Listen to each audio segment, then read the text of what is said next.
Samedi 25 mai de l'an 2024, amis sportifs, bonjour, merci de prendre le rendez-vous de votre émission sportive Koguru Sport sur Koguru Web TV. Dans cette émission, on s'intéresse dans la rubrique Sport Actu local de la formation de Boa FC de Sinondé. Boa FC de Sinondé qui a terminé équipe championne de la D3 au détriment de Sitatunga. Nous parlons donc du parcours de cette équipe qui évolue du côté de Sinondé et qui est montée brillamment en ligue professionnelle.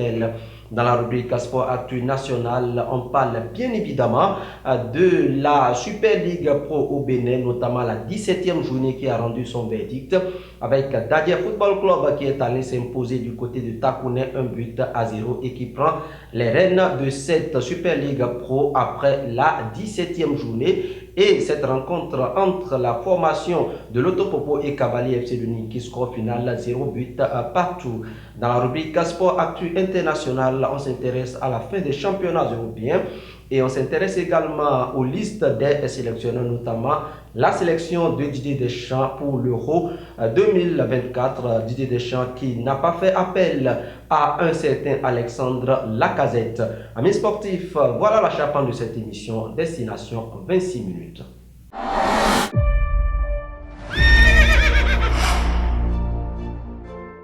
Et à Oasis, nous rendons vos séjours inoubliables.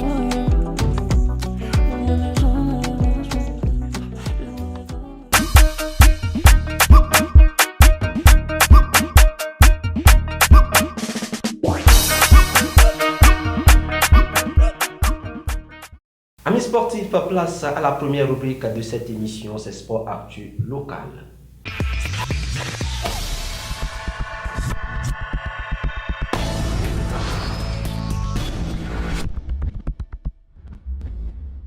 Dans la première rubrique de cette émission, on parle de Boa FC de Sinondé. Oui, Boa FC de Sinondé, si vous le voulez bien. Boa FC de Niaro, c'est pratiquement la même chose. Cette formation qui a terminé première de la D3, la troisième division, et qui monte brillamment en ligue professionnelle. Le dernier match s'est joué face à Sitatunga, le match sec.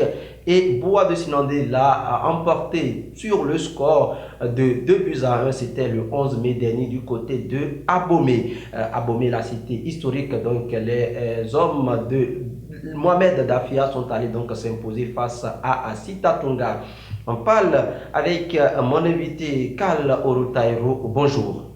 Bonjour Kabinanda Ousmane et bonjour à tous les téléspectateurs.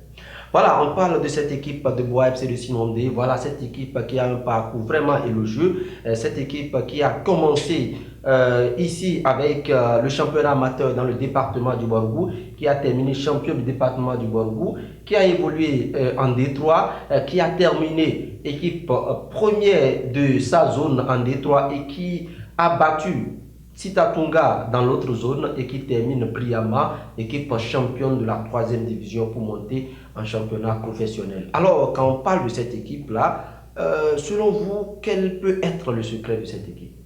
Merci. Je crois que c'est d'abord le secret de l'équipe, c'est le fait qu'ils aient persévéré. Et cette équipe-là, personne ne la voyait venir, et sauf ceux qui étaient habitués à la voir jouer.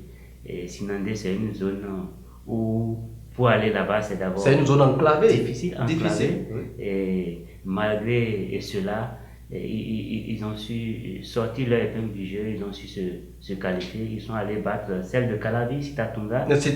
Et aujourd'hui, ils sont en train de monter dans l'élite. Je trouve déjà que c'est déjà une satisfaction pour moi parce que c'est encore une équipe du Nord qui va découvrir l'élite.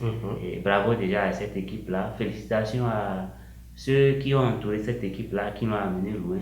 Et cela prouve que, quel que soit là où on est, on peut faire du beau football. Et c'est ce que moi je retiens. Et cette persévérance et ce courage que les dirigeants de cette équipe amenée par Dafia Mohamed ont eu pour pouvoir amener Boa de Sinondé à ce sommet-là, je crois que c'est à saluer.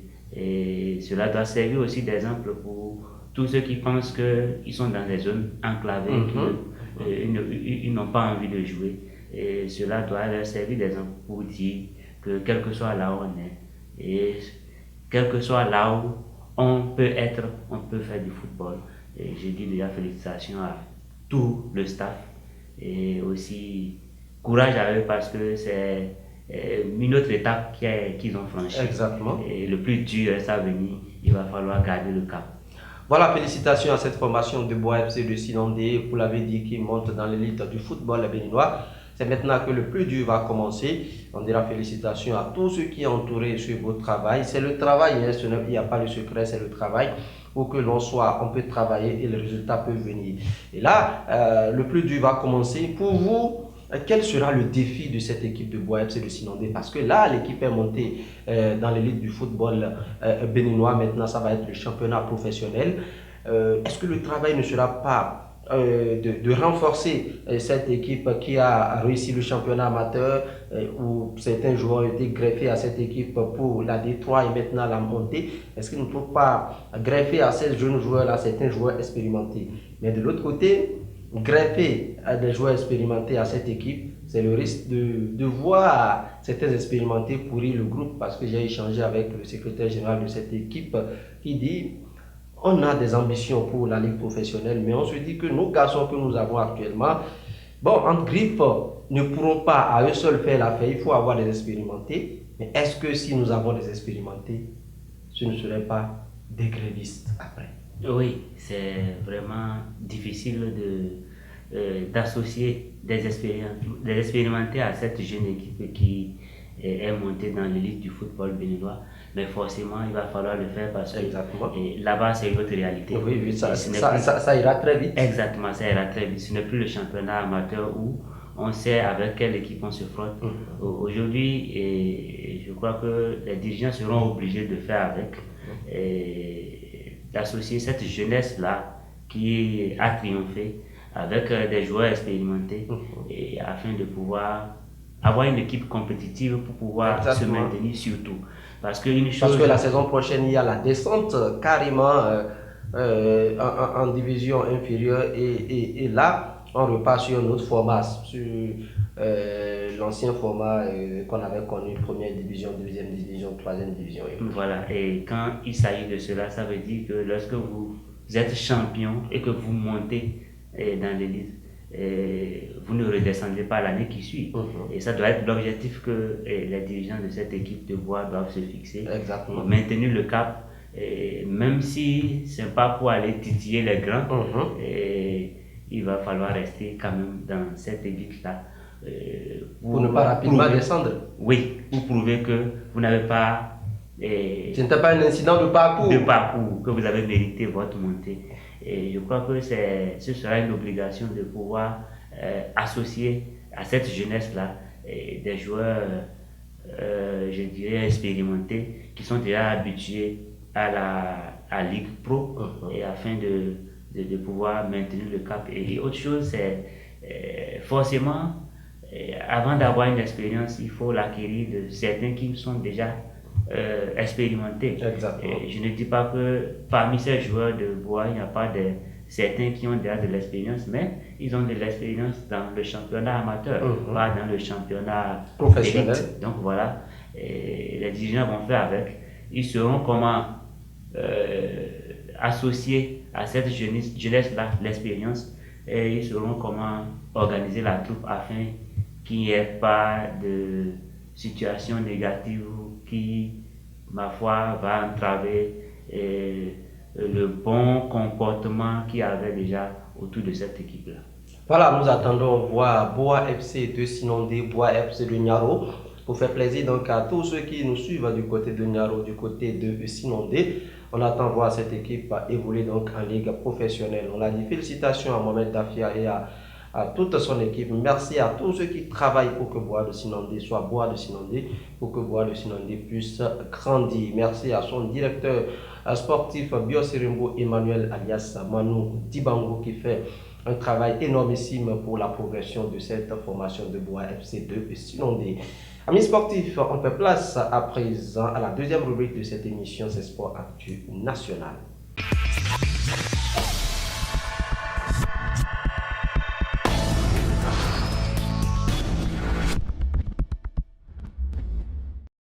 Dans la rubrique Sport Actu National, amis sportifs, on parle de la Super League Pro, la 17e journée. C'était le week-end écoulé. Les résultats de cette 17e journée, les résultats complets. Donc, Aspac a battu les Dragons de Lomé 1-0. Ayema AS Cotonou se sont neutralisés 1 but partout. Requin de l'Atlantique JSP Jeunesse Sportive de Pobet 0 but partout. Sobemap a été battu à domicile 0 but contre 1 face à Coton FC de Vida. Coton est allé donc s'imposer 1 but à 0 face à la Sobemap. Loto Popo, Cavalier de Niki, 0 but partout entre les deux formations à Grand Popo. Takune a été battu à domicile au stade Sakakina Gézéré par Dadia FC 1 but à 0. Dynamo Dabomé, Banigansé 2 buts partout. Et puis Damisa FC de Ndali a été battu au centre d'excellence sport études de Ndali 2 buts à 1 par Espoir de Savalou. Au classement, Dadia FC est en tête avec 33 points, suivi de Loto Popo 31 points. Coton FC est 3e avec 30 points. Banigansé est 4e avec 27 points. Au bas du tableau, on retrouve 14e Takune avec 18 points. 15e Ayema FC avec 16 points. Et puis 16e et bon dernier, il s'agit des Requins de l'Atlantique avec 13 points. Voilà, Taïro, on a les résultats au niveau de la Super League Pro. La Super League Pro avec la formation de Dadia FC qui est en tête avec 33 points, suivi de Lotopopo 31 points et puis de Coton FC avec 30 points. Nous sommes à la 17e journée, la 18e journée démarre donc ce week-end. Que pensez-vous de ce coude à coude avec ces équipes-là? Oui, et pour moi, ce n'est pas une surprise. C'est pas une surprise parce que nous connaissons tous la qualité et l'organisation autour de certaines équipes telles que Coton et Lotopopo. Et je l'ai dit sur une chaîne de radio que à la fin de ce championnat, ce sera soit Loto, soit Coton. Et pourquoi? Parce que c'est pas parce que les autres ne peuvent pas titiller le sommet, mais et pour moi, il va falloir que ça soit une équipe vraiment qui mérite aller représenter le pays aux différentes compétitions statutaires de la CAF. Oui. Et aujourd'hui, Dadia est en train de créer la surprise, la sensation. J'espère que ce ne sera pas comme l'équipe de Girone en Espagne. Oui. Et c'est déjà une bonne chose qu'il soit en train de jouer les tours faits entre ces deux que sont Coton et Loto. Pour moi, la satisfaction également, c'est l'équipe de Banigansé qui, ma foi, est en train de montrer qu'elle était capable aussi de pouvoir titiller les grands et d'être champion. Mais c'est une équipe qui a entre-temps dominé la tête du classement, mais aujourd'hui évolue un peu en dents de scie.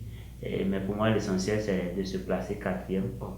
Le coude à coude continue, les écarts ne sont pas aussi grands. Et cela prouve que le championnat est rude, est vraiment rude. Et nous allons suivre cela avec passion jusqu'à la dernière journée. Et moi, l'essentiel, c'est que les deux représentants du Bénin soient vraiment des représentants qui ne sortiront pas déjà après les premiers matchs, mais qui iront quand même pour les matchs de poule, pour le bonheur du public sportif béninois. Selon certaines indiscrétions, c'est le gouvernement du Bénin qui va supporter les charges liées aux compétitions africaines. Par le passé, quand les équipes se qualifient, c'est difficilement ces équipes arrivent à avoir les moyens pour représenter le pays. Désormais, ça ne va pas être le cas selon certaines indiscrétions. C'est le gouvernement qui va financer les voyages et autres. Et pour certains, le jeu sera totalement ouvert. Même une équipe de Banigansé, même si elle n'a pas les moyens, elle arrive à se qualifier. Elle sera dotée de moyens par le gouvernement pour participer à ces compétitions-là.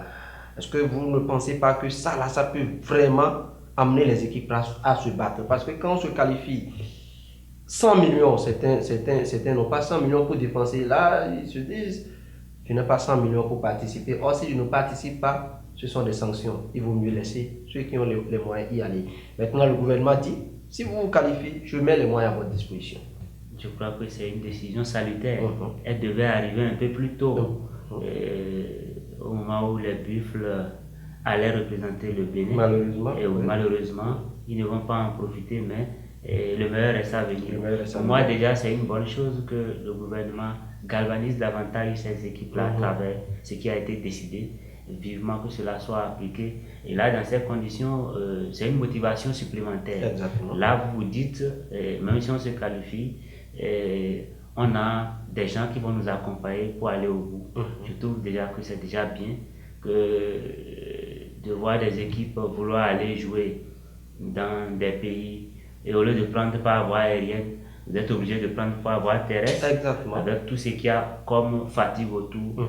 Et ça fait que ça a un impact négatif sur le rendement. C'est déjà une décision très bonne qu'il faut applaudir, qu'il faut saluer.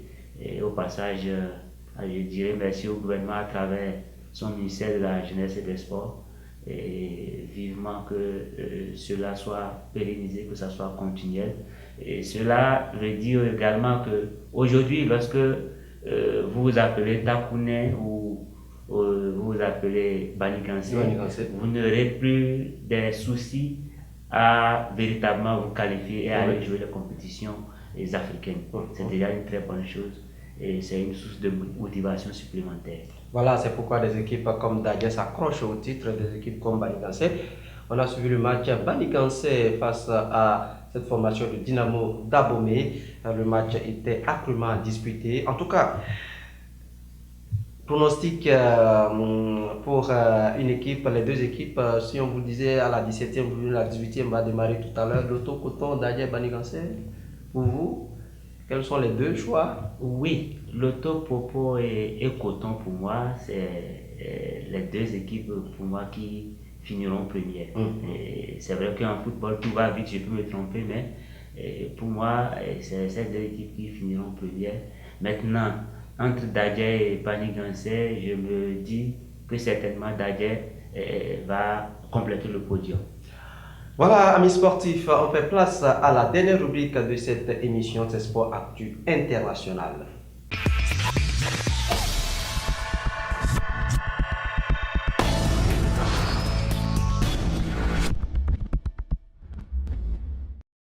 Dans la rubrique Sport Actu International, on parle de la liste de Didier Deschamps pour l'Euro 2024. Vous avez suivi cette liste avec la première convocation de Bradley Barcola, la non-convocation de Lacazette. Quelle analyse faites-vous de cette liste rapidement? Merci, et monsieur le journaliste, c'est vrai que je ne suis pas Didier Deschamps et mon analyse est personnelle, mais je n'arrive pas à comprendre que par rapport à Barcola, je commence par Barcola, c'est un joueur en devenir, c'est un joueur qui aujourd'hui est en train de prouver avec le Paris Saint-Germain et il mérite cette convocation-là pour l'Euro. Mais ce que je n'arrive pas à m'expliquer, c'est la non-convocation de Lacazette. On sait en début de saison les difficultés de Lyon. On sait comment un bon capitaine et avec les autres, ils ont pu ramener cette équipe lyonnaise à aujourd'hui jouer une compétition européenne. Et Lacazette, je n'ai pas aussi les statistiques, mais c'est le monsieur but. Troisième meilleur buteur. Championnat de France. Ça ne s'explique pas, je ne sais pas pourquoi, mais Didier Deschamps a fait un choix, il va l'assumer. J'aurais préféré, à la place d'un certain Ramdan Kolomani qui n'a pas prouvé au PSG, j'aurais préféré que ça soit Lacazette. Et pourquoi pas Wissam Ben Yedder. Avec l'AS Monaco. Âgé, mais il a aussi son expérience qu'il pouvait apporter. Olivier Giroud, il a déjà prouvé. Mais qu'on continue d'amener ces gens-là, Deschamps a fait son choix, il va l'assumer le mois venu et on va l'observer. Voilà, rapidement, on va finir par le titre d'Angleterre avec Pep Guardiola qui a remporté son 4e titre d'affilée avec Manchester City. Oui, c'est mérité. Et City avait son destin en main puisque Arsenal a permis à City d'avoir son destin en main. Ils ont su profiter et ils l'ont gagné. Et je crois que ça, c'est un mérite pour eux. Voilà, amis sportifs, c'est la fin de ce numéro de votre émission Koboro Sport de ce Samedi 25 mai de l'an 2024, derrière la caméra, la réalisation Minoma Tipa. Cameroun Nanda Ousmane, j'étais avec Karl Oroutaïro. On se retrouve samedi prochain pour un autre numéro de votre émission Kobo Sport. D'ici là, portez-vous bien.